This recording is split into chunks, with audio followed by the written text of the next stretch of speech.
Welcome, welcome. You're in the right place, like I said, to the monthly partner webinar with Blue Team Alpha. I want to introduce myself really quick. My name is Sonia Moline. I'm the Vice President of Business Development with Blue Team Alpha. Still in my first year with the organization on staff, however, was a strong partner of Blue Team Alpha's prior to that, and happy to be here today to moderate and share a little bit about Blue Team Alpha with our partners. So I know actually all of you on this call, except for a couple. So I'm glad that you're here. It's nice to see some warm, friendly names here. And let me introduce Mr. Alex Tisi. He's our Vice President of Marketing. He wears many hats. I'm sure many of you have worked with him here at Blue Team Alpha. We are super happy to have Alex on the call today. We have Mr. Ryan Dennison.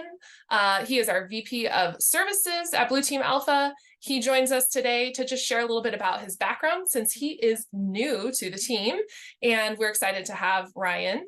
We also have Sean Sullivan. He is our Security Operations Center Manager, and he is going to be presenting some really cool stuff today on the call. We have Mr. Dan Wolford. He is our Chief Information Security Officer and VP of Innovation. He will be presenting the CISO's Corner. I know you're all excited for that. And we also have Mr. Jonathan Krasner.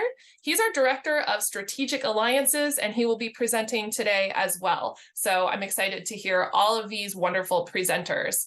So up next, I am going to share the agenda and then hand it over to Alex for a quick overview of who we are at Blue Team Alpha. So the agenda, we're going to first get to know Mr. Ryan Dennison. Then we're going to talk about anti-ransomware services that we offer that you would probably really be excited to learn about for your customers if you haven't already. I know there's several already on the call who are selling this. Then we're going to talk about some cybersecurity vulnerabilities. And then we're going to go over QBR cyber insurance questions.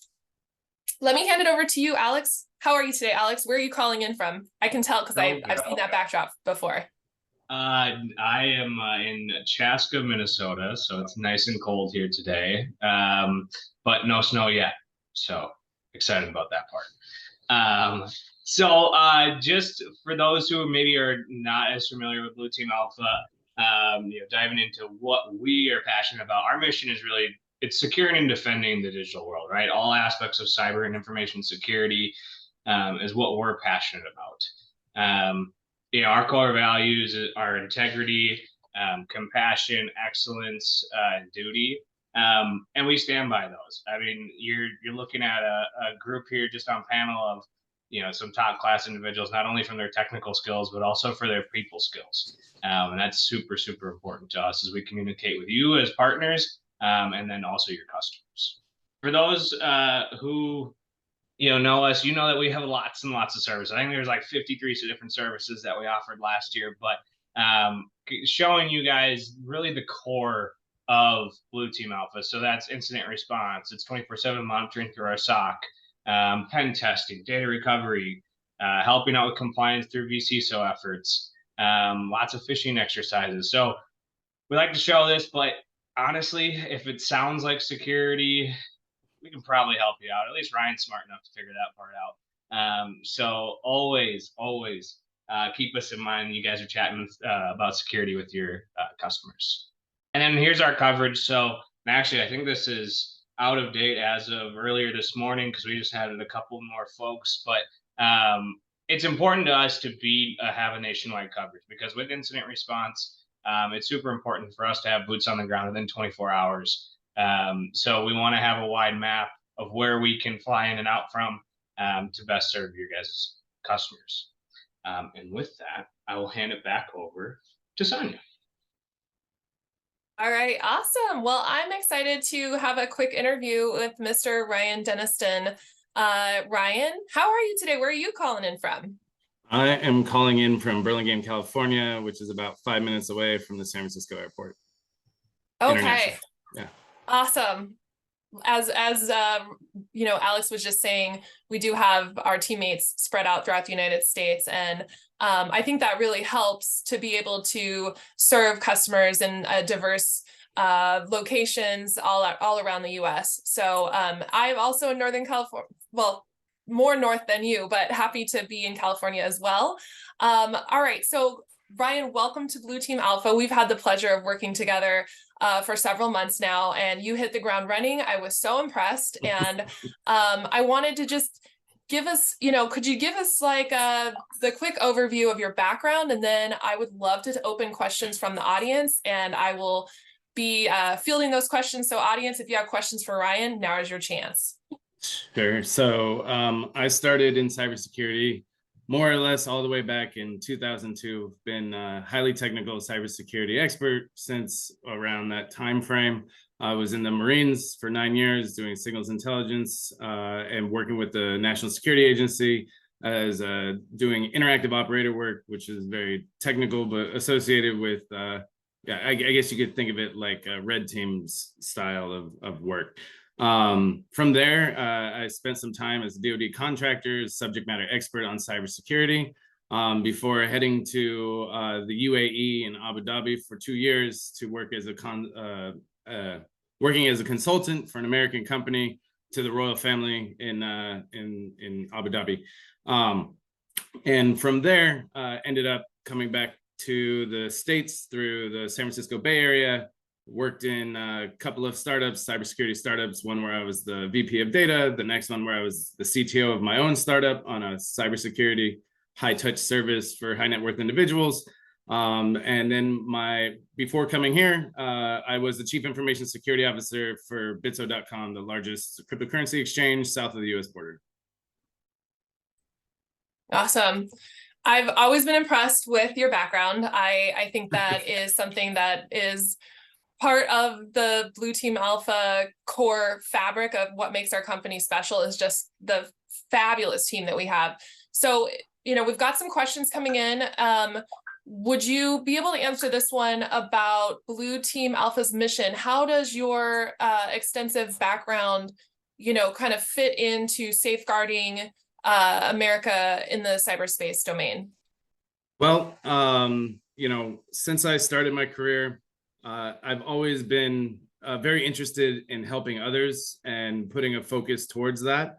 So no matter what role that I've had, from working in the US military to being the CISO of Bitso, my goal has always been to be someone who helps not only with just guidance and leadership, but just helping solve challenging solutions. I've always been someone who likes problems that have difficult solutions because I like to find solutions to problems. So I think in those ways, it's a pretty good approach. Yeah, I like it. So as the VP of services at Blue Team Alpha, what vision do you have for the future of cybersecurity services? And how do you plan to leverage your experience, all of this that you have to, tag on to the innovation that Blue Team Alpha is currently doing, all the innovating? Yeah, I think there's a couple of interesting things that are out there right now. So between the trade shows that I've recently been to and just what I'm seeing in the industry as far as buzzwords go, I think you're seeing a lot of things focused on supply chain, or what you might consider as like third-party software, supply chain management, vulnerability management. There's a big AI perspective that everyone has been heading towards. And then another area that I saw a report on was that vCISO work is going to become more popular as everyone looks to become more efficient and trying to work with different approaches to making sure that you stay secure, but at the same time, are trying to be efficient in a market where finding good cybersecurity help comes at a premium. Right. So yeah. And so how, this is a call today with our partners. Some of our top partners are on, and we're so grateful for them. Some of them you've already had a chance to meet, which is awesome. Some of them you haven't. From your perspective, how do you envision the growth and evolution of our partnership relationships at Blue Team Alpha?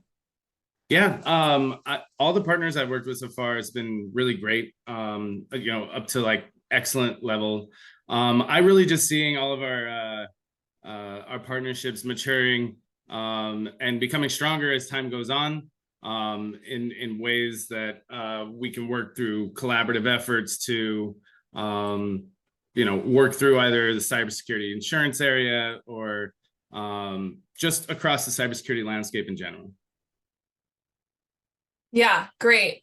Well, as far as the interview, I think you did a great job. I just wanted to ask you one last question, and that is, could you offer one piece of advice to our partners right now who are out there defending their own customers and making the case for cyber solutions that the customers might not have a budget for, might not have the expertise to even understand why they need it?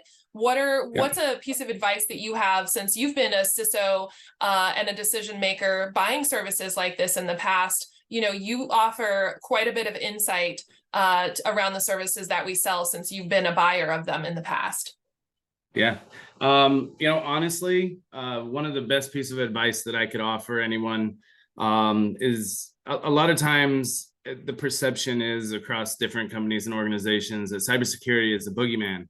It's something that isn't well, it isn't really studied or understood from a lot of areas. So I really highly encourage and highly, suggest that people who work with cybersecurity really get an understanding from the attacker's perspective.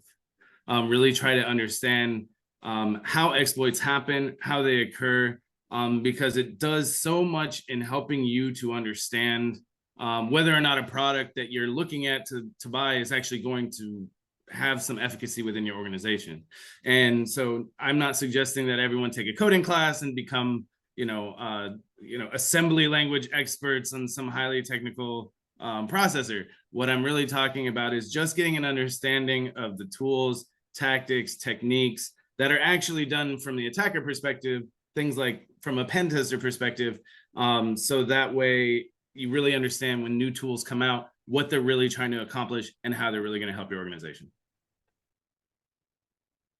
Yeah, no, that's big. Being able to educate your customers. I hate to say sell on fear, but it's really scary stuff that we're dealing with. And every day when these incidents come through to us, I'm more and more aware of the vulnerabilities and how folks are getting in these bad guys. So, all right. Well, thank you, Ryan. I really appreciate you being here today, and welcome to the stage, Sean Sullivan, our SOC manager. Welcome, Sean. How are you? I'm well, thank you. Awesome. Where are you calling in from today?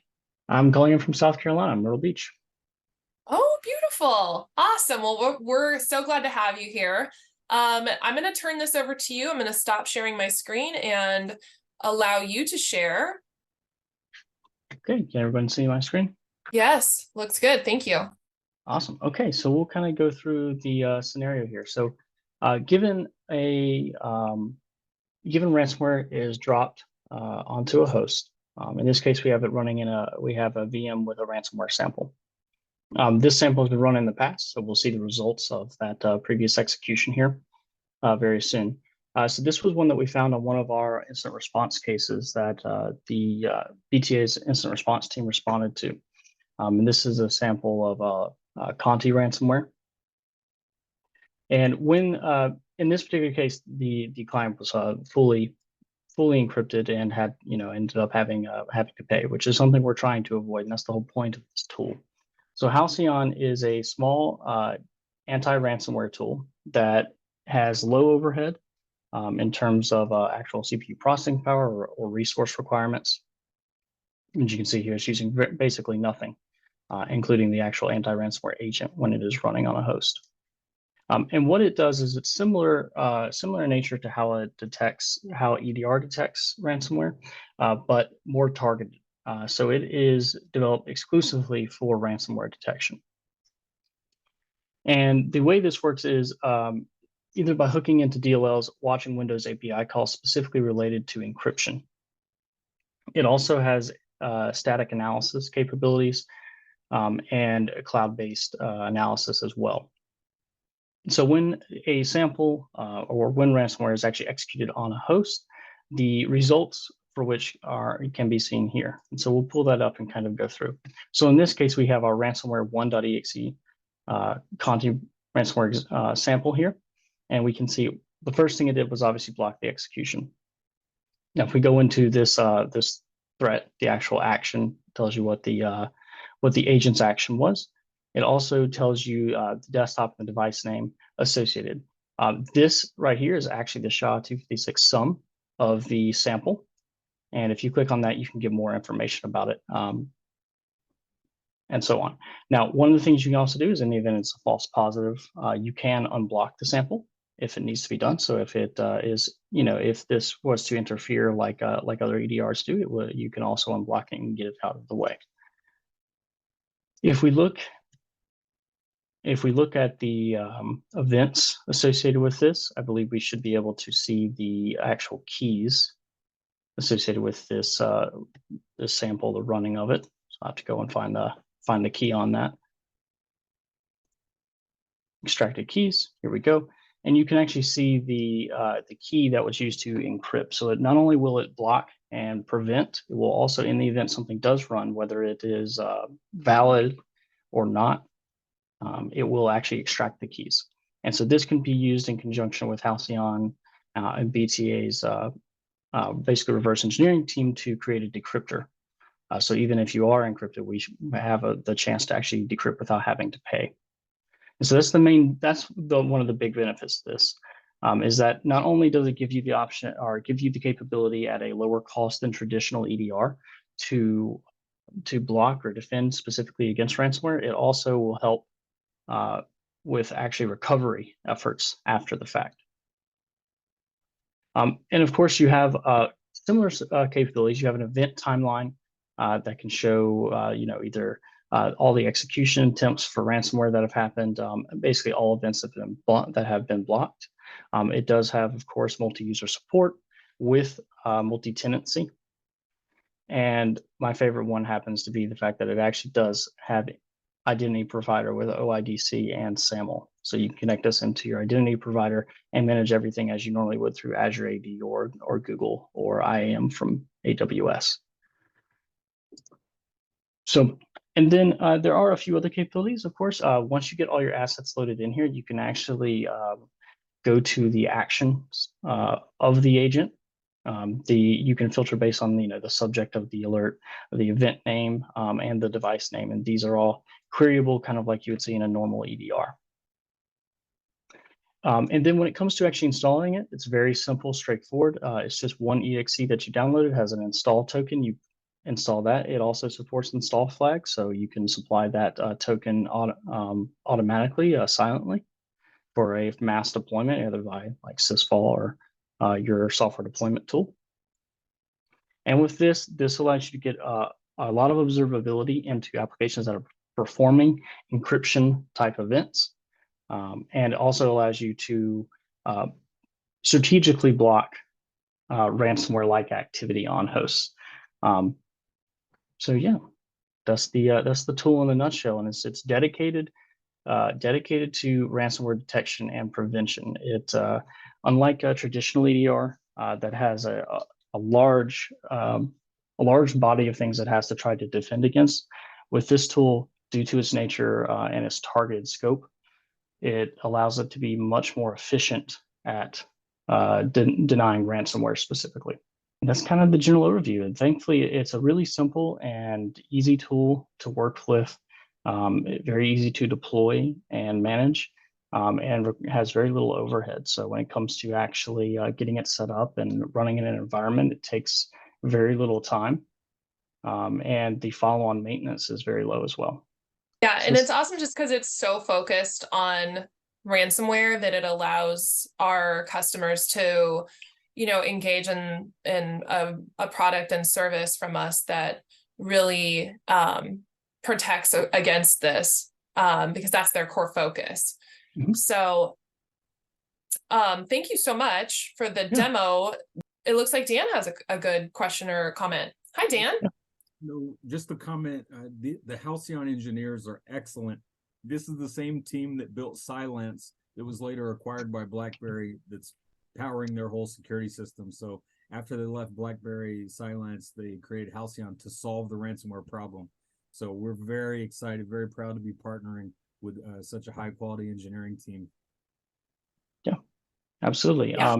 And then one other thing is with your current SIM stacks, it does also have an event feed setting, so you can actually export, and it has a full featured API, and it is controllable by that API as well. So if you want to integrate this with a SIM or a SOAR, it has that capability as well. Yeah, and I think the biggest for me from a sales standpoint, what we've seen be so important to the customer is because you can never say you're never going to get ransomware because that's just not a realistic way to frame any sort of a conversation around ransomware. However, being able to capture the encryption key and then having an incident first response team at the ready to apply the encryption key, it negates the fact that ransomware could get in there, right? Like it just, we get in, we decrypt, we move on, we figure out how they got in, right? It's to me just an amazing step forward.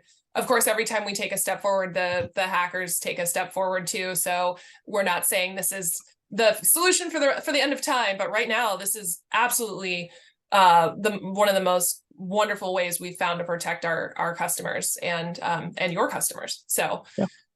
And it's constantly being updated. So when new samples are gathered by the agent, new detection mechanisms are put in place. Obviously, there's different types of anti-forensic analysis, basically techniques that can be employed in samples, and that's where the static analysis engine can come into place and actually perform a little more of a low-level analysis on the ransomware sample. To detect, sleep loops, just general while loops that have a timed before they break out, and then other techniques to hide on the system as well. Yeah.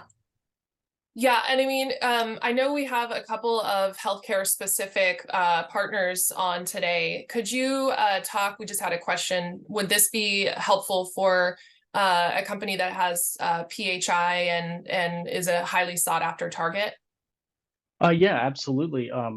With this tool, obviously one of the worst case scenarios is a medical facility being targeted, especially by ransomware. It impacts healthcare. That's a horrible scenario. With this tool, the intention and its capabilities allow it to stop that type of execution before it happens. So it pauses execution of the binary for analysis. So just dropping it and running it isn't going to get past this. It would require fairly advanced techniques to be able to unhook this from from being able to see the process run. And when it detects something like that, it actually modifies its behavior to have more of a more aggressive stance. Okay, and then a couple more quick questions from this chat here. It says, can this tool be used in parallel with services provided by other vendors? And who monitors the agent when the agent detects activity? Is there someone like a notification that's sent? Obviously, I know the answer to this, but I want to hand this over to you. And then does it work with all operating systems, PC, Mac, Linux? Yeah, so let's start with the last question there. So in terms of operating system compatibility, right now it's currently Windows only, and that's for all supported Windows operating systems as of Microsoft's end of life statements. They are currently working on a rollout for Linux and Mac, and we're looking to have that available in early 2024. Yep. Can you repeat the first one? Who monitors the tooling? So BTA would monitor the tooling.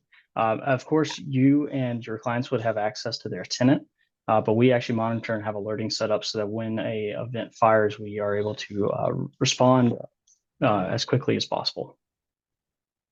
Absolutely. Okay, well, I really appreciate this. I mean, we're seeing this as one of the most important things that people can be purchasing right now to protect. So thank you so much, Sean, for all the work you do at our Security Operations Center, keeping our customers safe. Next, we have Mr. Dan Wolford, our CISO. I want to welcome you to our conversation. Welcome back to the conversation. So tell us, I had the pleasure of hanging out with you a couple weeks ago at the Texas Cyber Summit in Austin, Texas. It was an awesome event. We did a Codebreaker Village.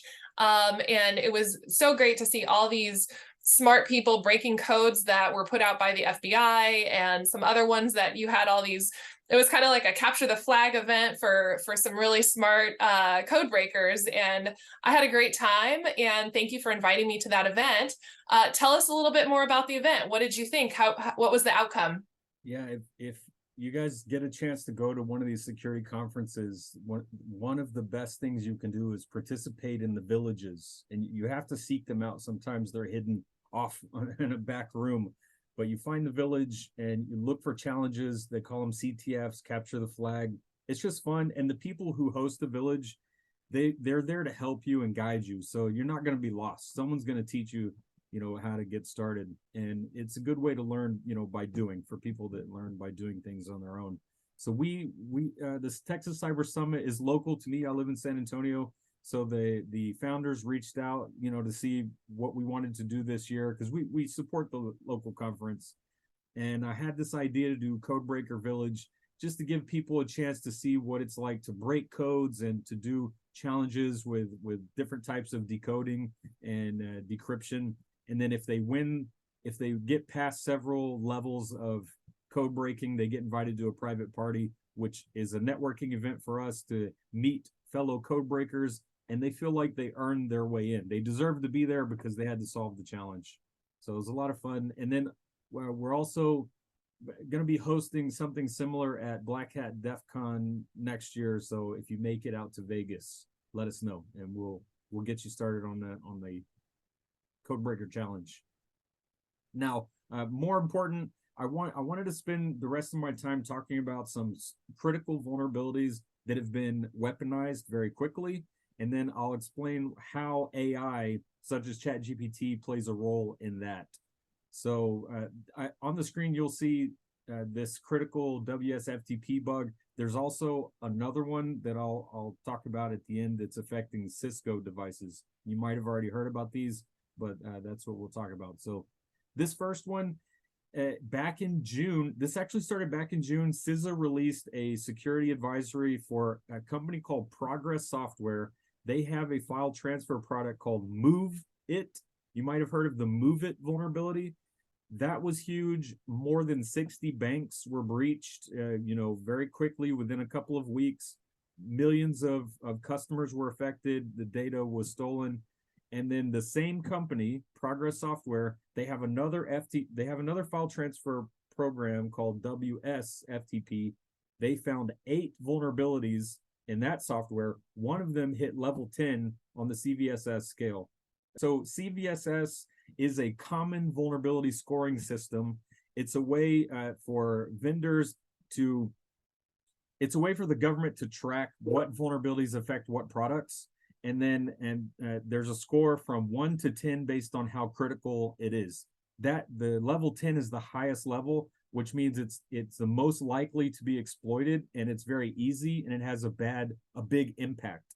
So for example, you can take over the network with a single packet with no authorization, no login, and basically very difficult to detect or stop because it's a 0-day, there is no patch. So when you see a level 10, pretty much stop everything and check it out. And if there is a patch, get it in as soon as possible. That's the short version of CVSS level 10. I could do a whole class on that at some point if you want to get into it. But back to these 2 vulnerabilities. So this first one you see on the screen, that's for Progress Software. It has a CVE code. It's a level 10, and it's already being used. A massive, security vendors we are seeing a massive scale of attackers trying to exploit systems that are running this software. So if you have Progress Software and you have FTP, just check to make sure that you're fully patched, and you'll be okay. Attackers, most likely, they'll use an exploit like this to install like a web shell, and they're going to try different types of extortion like ransomware, or data theft. Now, the one that you don't see on here, it would be number 3, but it just popped up a couple days ago. This one was reported by Cisco. It was a critical 0-day vulnerability. It was not patched as of yesterday. It might be patched by now. This is affecting all Cisco devices that are running the iOS XE web interface and it has to be touching the internet, of course. It's being exploited by an unknown threat actor right now, and it's making those devices vulnerable to being backdoored with an implant. So we already went to scan to see how many devices have been affected. It's over 40,000 worldwide. So it's an ongoing attack that's happening right now. There is some guidance from Cisco about how to look for it, how to find it if your devices are impacted.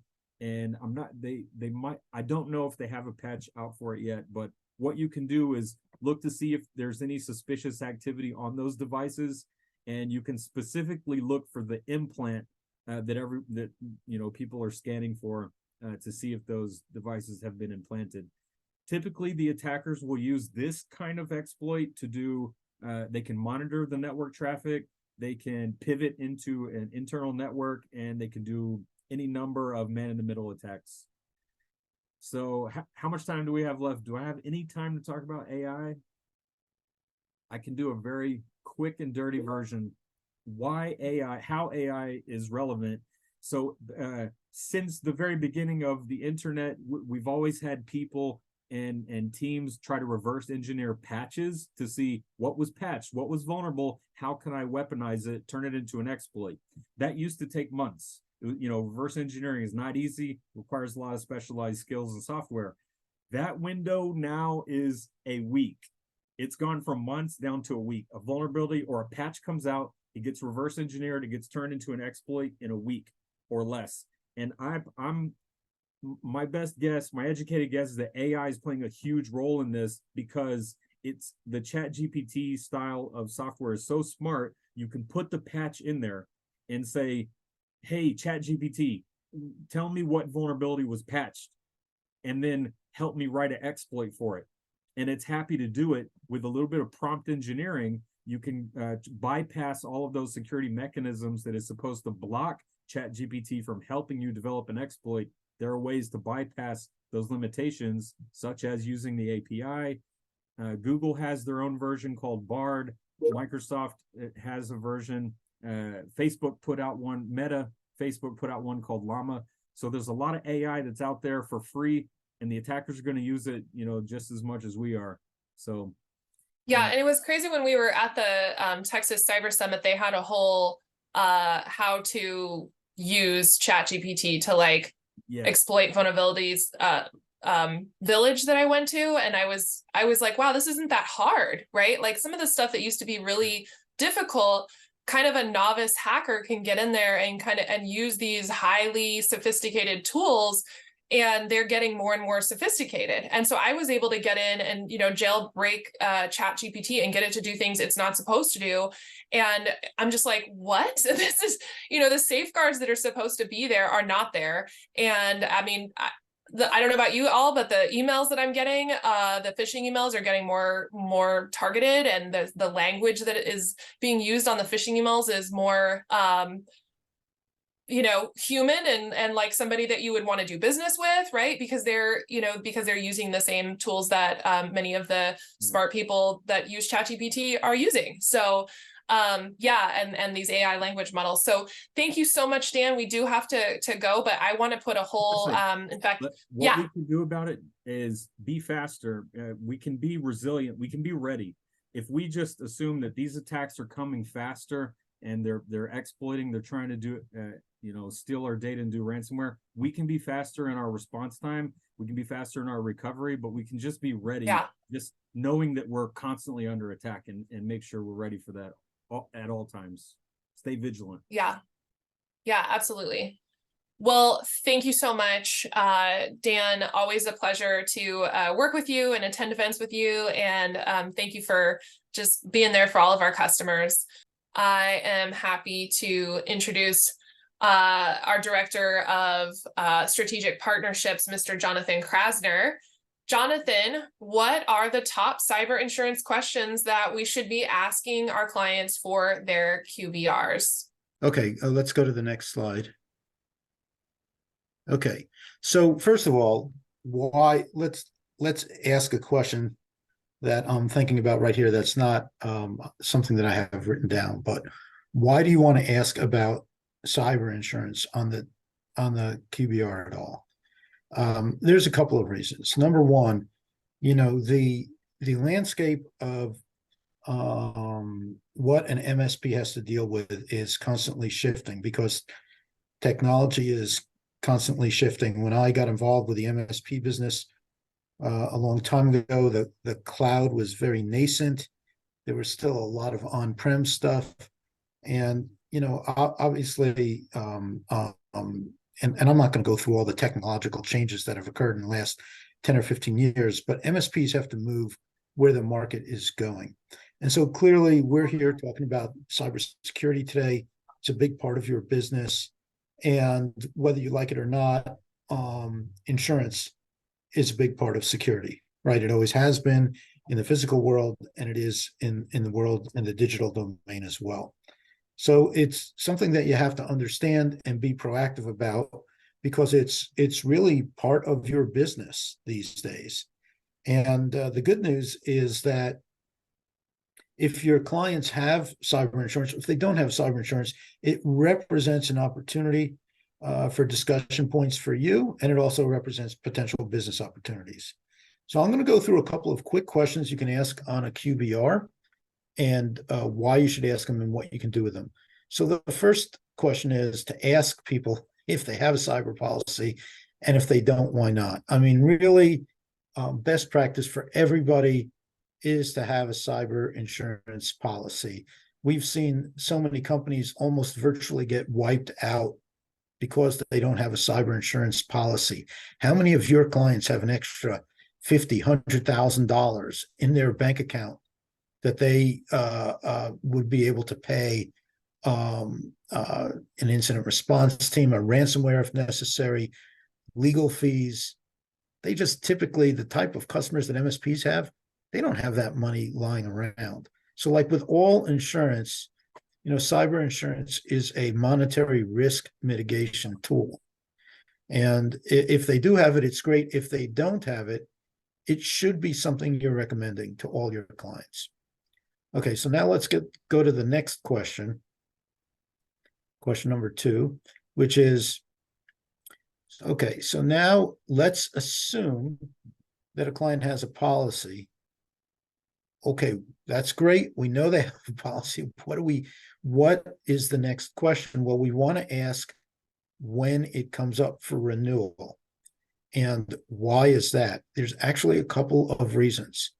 Number one, when a cyber insurance policy comes up for renewal, typically, in order to get the renewal, as probably many of you know, you're going to have to answer an awful lot of questions from the insurance company, and maybe not, right? Depending upon who the insurance company is, but you'll have to answer a bunch of questions about what types of cyber technologies does the client have deployed.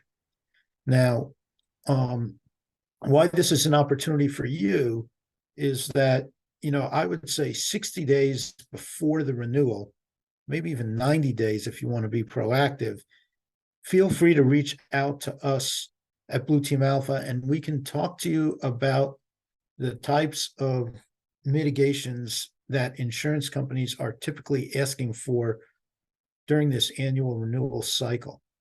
And this will potentially give you an opportunity for project work, because if the client wants to be able to get cyber insurance, it's not just a matter of writing a check.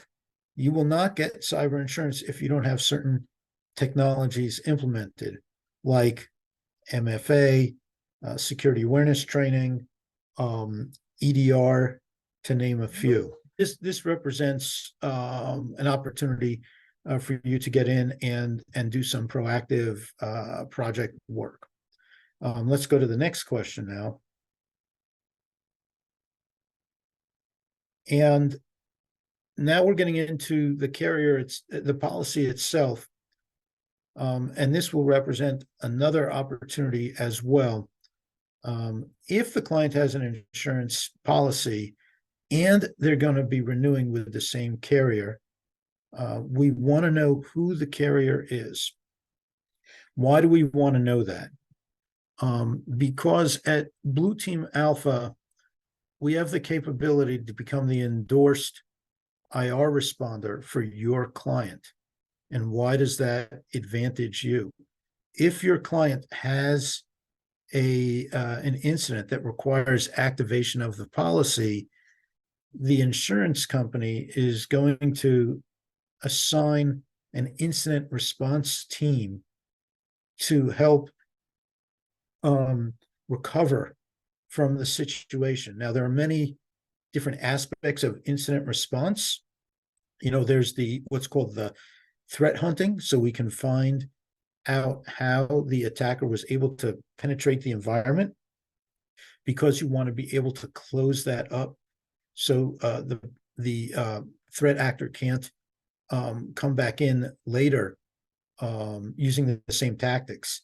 And to digress on a quick story, we have actually seen that happen, where someone got hit with ransomware, and they didn't pay the ransom, and they restored their environment, but they had no idea how the hacker got in. And then a month later, the hacker got in again and ransomed them again. So you have to know how you were penetrated, and that's called threat hunting. Threat hunting goes part and parcel with something that's called forensics, which provides us with the information on how the threat actor got in. And then also, we want to evaluate the client's environment for what's called persistence, because the hacker might still be in there, and you want to be able to kick them out. So that's what an incident response organization does. And then a whole other part of incident response would be called restoration and recovery. The client's environment is down in one way, shape, or form, and we want to, so to speak, put Humpty Dumpty back together again, get the client back up and running. So Blue Team Alpha has the capability to become the IR team for your client organization. And that's obviously very important, because we know you, you know us. And so we can work together as a team to bring the client back up and running sooner. And obviously that's of benefit to the client. We can actually start working on the incident response much, much sooner in this type of situation. So, for example, we can start working on an incident within an hour of when the incident actually occurs, if we are endorsed as the incident response provider on the policy. Whereas if you just call the insurance company, getting an IR company to start working on the project can take anywhere from 4 hours to 4 days. So getting endorsed as the incident responder for your client's cyber insurance policy has a lot of benefits and virtually no downside. So we can work with you to get that endorsement established. Okay. And if the client has a policy, not all cyber policies are appropriate for client organizations. And that's because most insurance agents are not experts in cyber insurance. And when they sell insurance on the annual cycle to their clients, they're selling them a number of policies, and they might just sell the client a cyber insurance policy that happens to be the one that their agency is selling, and it might not match the client as well as it could. So if your client feels that their agent is not an expert on that, on cyber insurance, we can provide resources on that to help the client with a policy. Now, that doesn't necessarily help you directly, but again, it allows you to provide more value to your clients, and certainly they're always going to appreciate that. So let's go over real quickly some of the most common questions in the current cycle. So cybersecurity awareness training, as I mentioned before, and fake phishing, that's an absolute must. If your clients don't have that, they're not going to get cyber insurance without it. And one other thing I will mention is that if your client has a breach and they attest to the fact that they are consuming these services after a breach occurs and the claim has been paid out, the claim can be potentially voided if the client cannot provide evidence that these services were in place. So you can't just say, yeah, I do it, and then kind of forget about it. This really needs to be done. So cybersecurity awareness training and phishing, using a service that provides complete documentation, that's really a must. MFA, as I mentioned before, EDR, these are the most common questions. Another one is offline and immutable backups. We have seen a lot of organizations get ransomware and their backups are online, and the hacker spends a little bit of time in their environment, and not only did they ransom the native systems, but they'll also ransom or encrypt the backup systems. So you have to be able to be resilient, and in order to do that, you have to have offline or immutable backups. So all of these are must-haves, and they should be honestly part of your stack, your basic stack that you're offering to your clients. But if a client wants cyber insurance, they're absolutely going to have to get these items installed. And I'm probably out of time right now. But thank you, Jonathan. This is great, and I think you're right on. You're spot on. There's a lot of clients out there that don't have some of the basic stuff. We're talking about penetration testing and SOC as a service, and incident response retainers and those types of things. But even just some of this basic stuff, customers don't have it in place yet. So it's really important for our MSPs and MSSP partners out there to help make sure that those are in place for the customers. I'll let you close it out, and then we'll talk about next steps and close it out for the rest of the event. Yeah, so I guess the bottom line is, we'll send you these slides, and any questions about cyber insurance, please don't hesitate to reach out. It's that simple. Whether it's an insurance question or a technology question related to the insurance, or even how cyber insurance works, we have the expertise here at Blue Team Alpha to answer those questions for you.